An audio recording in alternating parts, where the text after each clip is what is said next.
Hello viewers, আসসালামু আলাইকুম রহমতুল্লাহি ওবারাকাতু।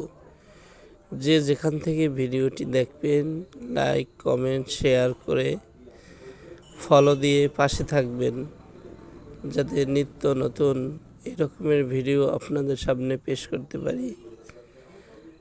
আজকে পবিত্র জুমার দিন, জুমার নামাজ দিয়ে বিশ্ব ইজতেমা শুরু হয়েছে। তো সকলেই দোয়া করবেন যাতে করে এই ইজতেমায় যারা আসছে সবাই যেন হেদায়েত প্রাপ্ত হতে পারে। আরেকটি বিষয় হলো যে আজকে পবিত্র জুমার দিন লাখো লাখো মুসলিম জুমার নামাজ শেষ করে এখান থেকে মাঠ থেকে বের হয়ে যাইতেছে।